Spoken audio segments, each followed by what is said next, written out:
हम नॉवल के एपिसोड पढ़ेंगे 99 नफरत से भरी इश्क की इंतहा बाय मदीहा शाह।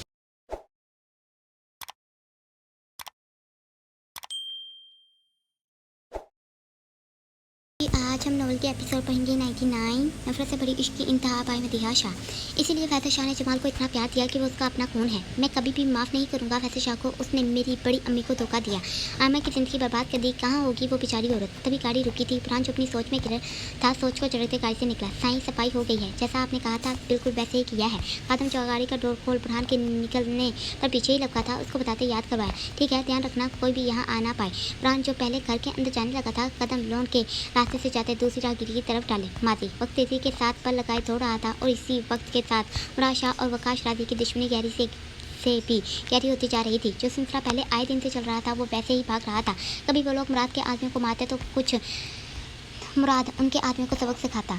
सुल्तान शाह जो पहले तो साहिवाल में थे, मुराद की दुश्मनी में इतना घुसने पर कुछ वक्त के लिए नाज बेगम और अपने बेटे फरहान के हमरा मीरपुर रहने चले आए। फरहान जो 2 साल का हो चुका था वो मुराद का जिक्र बन चुका था। फरहान जब भी यहाँ जहाँ भी पाया जाता तो फरहान की बाहों में पाया जाता। एक तरफ इनकी ज़िंदगियाँ आगे बढ़ रही थी तो दूसरी तरफ दादा बख्श अपनी कश्मकश में मुब्तला हुए थे। यहाँ कहानी में आयमा और फैसल शाह की ज़िंदगी बच्चे पैदा होने से काफ़ी पीछे की है, मतलब यहाँ अभी जमाल की बर्दाश्त नहीं हुई है। नाज भाभी, हाँ बोलो जन्नत। नाज जो फरहान के लिए दूध तैयार कर रही थी, बोतल को बंद करते हिलाना शुरू हुई। भाभी फरहान को मैं आज अपने पास रख लूँ, मतलब इसको मेरे रूम में सोने दें। जन्नत नाज को बोतल हिलाते चीनी मिक्स करते धीमे से बोलती, नीली आंखों में खुशी भर गई। जन्नत वो तुझे तंग करेगा? नाज ने सच्ची से देखते बोला, कोई तंग नहीं करता, वो आपको पता नहीं है, वो बहुत अच्छा बच्चा है, मुझसे लगवा ले, बड़ा होने के बाद समझदार साबित होगा। जन्नत ने तो आगे तक का भी जैसे पहले ही देख लिया था। हाँ, नाज हल्के से कहकर लगाती मुस्कुराई। जन्नत तो भी ना भाभी। नाज तो उसकी बात को नाक पर बैठी मक्खी की तरह उड़ा गई थी। दूध की बोतल हाथ में पकड़े किचन से निकली तो जन्नत भी भाभी को लंबा खींच लगी। मैं आखिरी बार बता रही हूँ, कोलू आज मेरे साथ ही सोएगा, आप मेरे मिर्ची बताना। जन्नत ने सीढ़ियों के पास पहुँचने से पहले ही नाज के हाथ से बोतल खींची थी और आगे बढ़ी। अरे मेरी बात तो सुनती जा। नाज बेगम वहीं से थोड़ा ऊंचा बोली तो जन्नत फौरन से पलटी, बोले सुन रही हूँ। वो सीढ़ियों से ही मुखातब हुई, रात को बोलो कि बच्चे का सोच ले, अब तुम लोग भी खूबसूरत शाह हमारी गोद में डालो ताकि हम भी इसको प्यार कर सकें। वैसे भी देखो कैसे तुम बच्चों के लिए हलकान हो रही हो। नाज बेगम ने अब के दिल में हंसी छुपाते बोला, अल्लाह माफ़ करे। वो बोतल वैसे ही हाथ में पकड़े कानों को हाथ लगा गई। भाभी मैं कोलू को इसलिए अपने पास डालने लगी हूँ कि मुझे रात को डर ना लगे, और वैसे भी पहले भाभी आप अपने देवर को बोलो घर अपनी बीवी को शक्ल दिखा जाए, कहीं ऐसा ना हो कि मैं भूल जाऊँ, फिर भूतों की तरह चीखता रह जाएगा। अंदाज़ा है आपको 2 दिन हो गए इसको फार्म हाउस में बैठे, सियासत में अच्छा गया है, घर आने से ही रह गया है। मैं बिल्कुल भी बात करने वाली नहीं, और आपको पता नहीं कहाँ दूर निकल गई।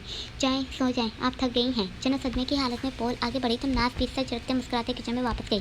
कोलू आज यहाँ मेरे पास ही रहेगा। जन्नत जो रूम में आ चुकी थी मुस्कुराते फरहान को देखा जो होश से बेगाना सो रहा था। रात को बोलो बच्चे का सोचे। जन्नत जो दुपट्टा निकालते फरहान के साथ ही लेटी थी। नाज भाभी की बात याद करते खुद से ही शर्माई, घर तो आता नहीं, अब तो मैं इसका फ़ोन भी नहीं उठाऊंगी। जन्नत मुँह को तोड़ते वापस से फरहान को देख उसका छोटा सा हाथ अपने हाथ में लेते मुस्कुराते आंखें बंद कर गई। फरहान जो बहुत उलझा आया था अभी सामने जन्नत उस फरहान को देखते हल्के से मुस्कुराए। दादा बख्श हुक्म छोटे साईं। दादा बख्श जो रात के साथ ही गाड़ी से निकला था सर कम करते पूछा, मेरे ख्याल से हमें वेली की सिक्योरिटी मजीद बढ़ा देनी चाहिए। रात जो बड़े वेली पहुंचा था सख्ती से अपने आदमियों को देखते दादा बख्श से गोया, ठीक सोचा आपने छोटे साईं, मैं कल ही मजीद लोगों को रखता हूँ। दादा बख्श ने जल्दी से अपना इत्तेफाक ज़ाहिर किया।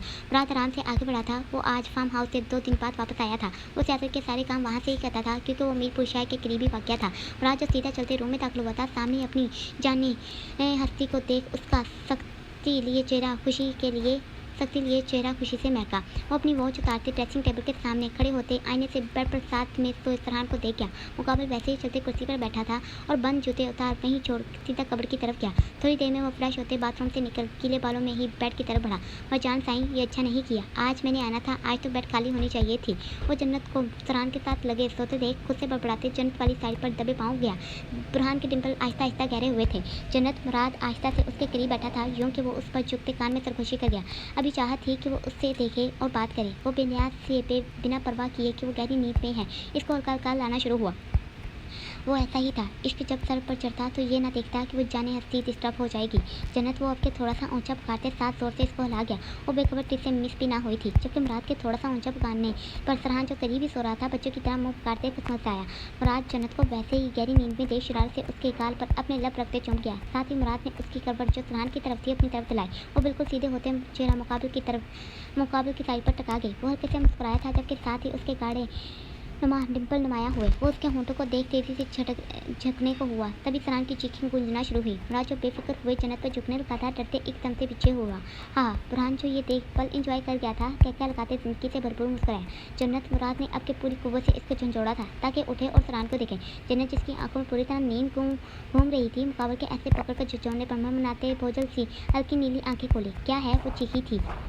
फरहान रो रहा है, इसको देखो। वो चाहता तो खुद भी फरहान को खामोश करवा सकता था, लेकिन जानबूझकर जन्नत को बोला ताकि उसकी नींद उतर सके।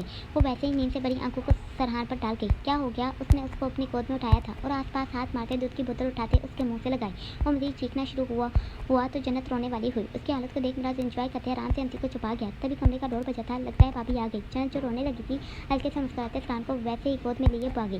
भाभी ये ले। जन्नत ने फ़ौरन से डोर खोल फरहान नाज बेगम को पकड़ाया। तुम रात भी हंसते डोर तक आया। मैंने पहले ही कहा था तुम्हारे बद की बात नहीं। राहत बेगम इसको वापस से भागते पैर पर गिरते देखते हैरान हुई। मुराद वहीं डोर के साथ टेक लगाए मुस्कुराया। तू कब आया? नाज बेगम जो अभी पूछने वाली थी, सुल्तान शाह पीछे से आते बोले तो मुराद फौरन से आगे होता है इनको मिला। बस अभी कुछ देर पहले ही आया था। तो फरहान को रोते देख जन्नत को उठाना शुरू किया। जब नींद में होती है तो उठाना मुश्किल हो जाता है। वो हल्के से मुस्कुराते गया। मेरी बात सुनो शाह। नाज ने अब के मुराद को अपनी तरफ मतवजा करवाया। बच्चों के बारे में सोचो। जन्नत को अपना बच्चा चाहिए। देखना फिर कैसे ये संजीदा होती है। जानते हो आज क्या कहा उसने? नाज जो अपनी बातों में लगी थी, सुल्तान शाह भी मुस्कुराए थे। कहती भाभी आपका देवर घर तो आता नहीं है, बच्चा कहाँ से लाएगा? हाँ, सुल्तान शाह और मुराद के कह के एक साथ गूंजे। जबकि नाज बेगम भी मुस्कुराई। इसको वक्त दिया करो, वो अकेली इस बड़ी हवेली में गुस्सा करती रहती है। बच्चे होंगे तो उसका भी दिल लगा रहेगा, फिर वो बार बार मुझे यहाँ इतनी दूर से नहीं बुलाएगी।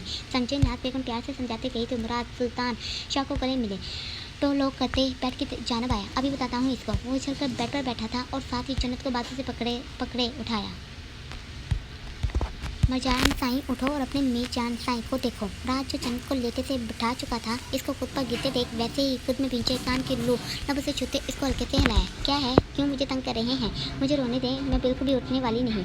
जन्नत जिस पर नींद पूरी तरह तारी हुई पड़ी थी, काट खाने वाले अंदाज में चीखी। तो रात ने अब के थोड़ी सख्त नज़रों से देखा। ये क्या बोलने का तरीका है? वो अब के थोड़ी गुस्से से भड़का तो जन्नत ने बोझल आंखें मुश्किल से खोलते अपने शो को तका। जब बैठ से उठते खड़ा हो चुका था। हम कब से तुम्हें प्यार से उठा रहे हैं और तुम हो कि हमसे ज़्यादा इस नींद को अहमियत दे रही हो। 2 दिन बाद यहाँ तुम्हारे पास आए हैं, कुछ पल सुकून के तुम्हारी बाहों में दुनियादारी को भूलने, लेकिन नहीं कोई फ़र्क नहीं पड़ता। वो पल भर में तैश लिए गुस्सा चेहरे पर सजा गया, जबकि साथ ही गुस्से से टी-शर्ट उतारते सिगरेट पहन गई। जबकि वो चुटकी सी तीखी निगाह जन्नत पर डालते सिगरेट होंठों में दबाए खिड़की के पास सुलगाना शुरू हुआ।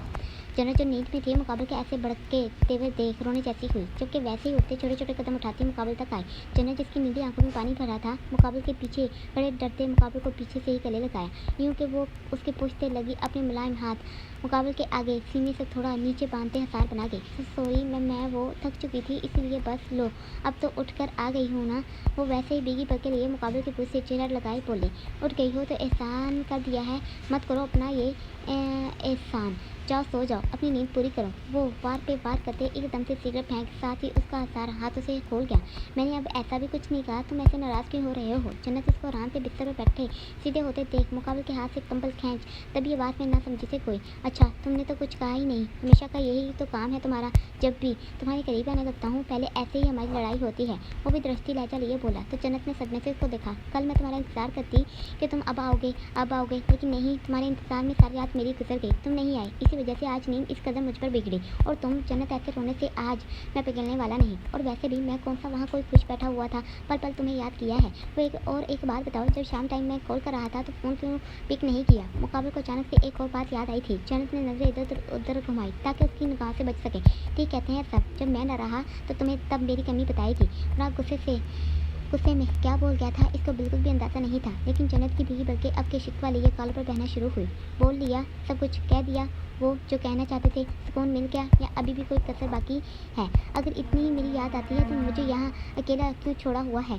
मुझे भी अपने साथ लेकर जाओ, देखना तुमसे पहले मेरी ही सांसें इस दुनिया से और तुमसे टूट कर जुदा होंगी। छोटी सी बात को कितना लंबा खींच दिया। वो जो रोने में तेजी ले आई थी वैसे ही रोते सुसु करते सोफे पर दोनों पैर रखते घुटनों में मुँह छुपा गई। राह जानता था वो ज़्यादा बोल गया है, इसलिए अपनी जगह से उठते उसके करीब आया। मरजान जाओ, अब तुम सो जाओ, मुझे बिल्कुल भी बात नहीं करनी। वो सख्ती से चेहरा उठाते उसका हाथ खुद से हटा गई। वैसे भी मैंने कौन सा तुम्हें खुद के करीब आने से रोका था जो तुम ऐसे इतना भड़क गई। वो वापस से मुँह छुपा गई। उसके घने ब्राउन बाल शान को बिखरे साथ ही चुके थे। मरजान साईं अपने मीरजान साईं को एक बार तो देखो। वो मोहब्बत से उसके बालों पर लबों की मोहर लगाते गोया, जाओ यहाँ से, हमें बिल्कुल भी बात नहीं करनी, तुम ऐसे ही हो। वो मुनमुनाई तो मराज आगे होते उसको अपने सामने में कैद कर गया। क्या करूँ, मोहब्बत जब सर पर चढ़ती है तो भूल जाता हूँ जिसको जान से ज्यादा चाहता हूँ, इसको तकलीफ देता हूँ। वो वैसे ही उसको अपने साथ में लिए सरगोशी करते बोला। और एक बात, अब कि वो उसको ये सामने हुआ था और जबरदस्ती करते उसका चेहरा ऊपर उठाते अपने हाथों में भरा, जन्नत मैं तुम्हारे बिना नहीं रह सकता, फिर कभी भी मुझे छोड़कर जाने की बात मत करना। जानती हो तुम में मेरी सांसें बसती हैं, तुम हो तो मैं हूँ। अगर तुम्हें कुछ हो गया तो मेरी मुराद भी वही मर जाएगा। फिर कभी अपने इन गुलाबी होंठों पर मरने का जिक्र ना लाना। वो उसके भीगे रुखसार प्यार से साफ करते गंभीर लहजे में बोला। अच्छा तो जो तुम पहले, खबरदार अगर ये अल्फाज फिर से दोहराए तो इससे पहले जन्नत अपनी बात मुकम्मल करती हूँ। रात में उसके होंठों पर हाथ रखते बात वहीं बंद करवाई। मैं जो बोलता हूँ उस पर रोशनी डालने की जरूरत नहीं, मैं तो ऐसे ही कह रहा था, बताया ना अभी तुम्हें कि तुम हो तो मैं हूँ, सिर्फ ये याद रखो। वो वैसे ही उसको लिए मैंने के इस लहजे में बोला तो जन्नत ने सदमे से उसको देखा कि खुद बोले तो कोई बात नहीं, और जब वो कह रही है तो जान पर बन रही है। अभी ये बताओ तुम खुद पर जाने वाली हो या फिर मैं तुम्हें अपनी इन मजबूत बाहों में भर कर ले जाऊँ। वो अब के अपने डोले की तरफ इशारा करते आंख दबाई बोला तो वो गुस्से से उसको पीछे धकेलते उठ खड़ी हुई। कोई ज़रूरत नहीं है, मैं खुद जा सकती हूँ। वो जानबूझ कर मुकाबले की सुपर पर लटकती टी शर्ट जो आधी ज़मीन पर लग रही थी उठाते अच्छे से नाक साफ कर गई। वो उसके ऐसे करने पर हैरान सा हुआ, जबकि वो अपना काम करती आराम से टी शर्ट वापस से फेंकते उछल कर बेड पर लेटी। जन्नत भी अच्छा नहीं किया, वो भी उसके पीछे ही लगा था और अपनी साइड पर लेटा। जन्नत जो अपनी साइड पर लेटे साइड टेबल की तरफ करवट डाले हुए थी, थोड़ी देर रूम में खामोशी छाई देख बंद आंखें खोल गर्दन पीछे को घुमाते मुकाबले को देखा जो आराम से सीना तान आंखें बंद किए एक हाथ माथे पर रखे आंखों का पर्दा बनाए बेगाना हुआ था। जन्नत ने फ़ोन से उसकी तरफ करवट ली थी और हल्के से उसके चट्टान सीने पर मुक्का रसीद करते साथ ही अपना सर रखते उसको हंसने पर मजबूर किया।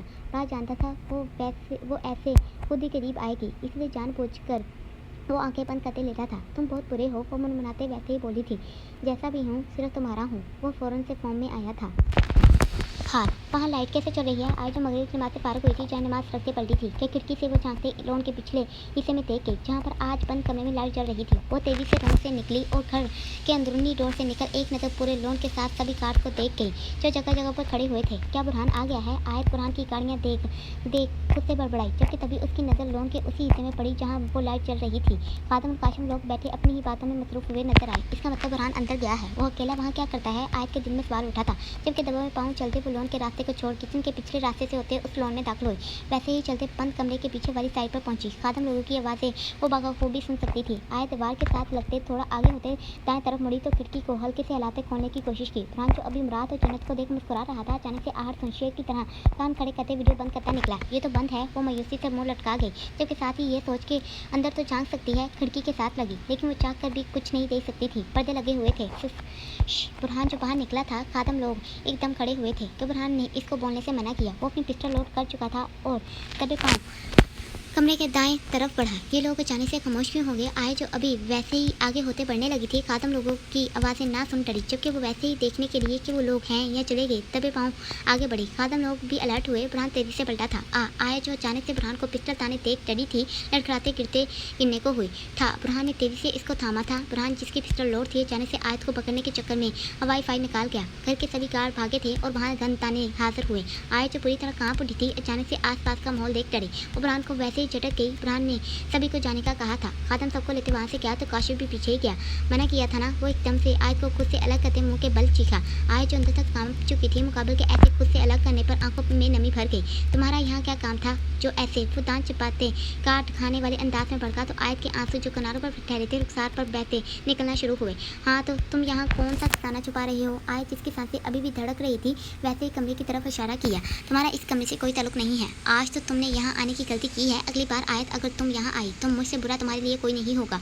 मेरे साथ जिद करोगी तो तुम्हें ही उसका नुकसान उठाना पड़ेगा। वो एकदम से इसको बाजू से दबोचते दबी आवाज़ में गिराया तो आयत ने बड़ी आंखों से बहते मोती जैसे आंखों से देखा।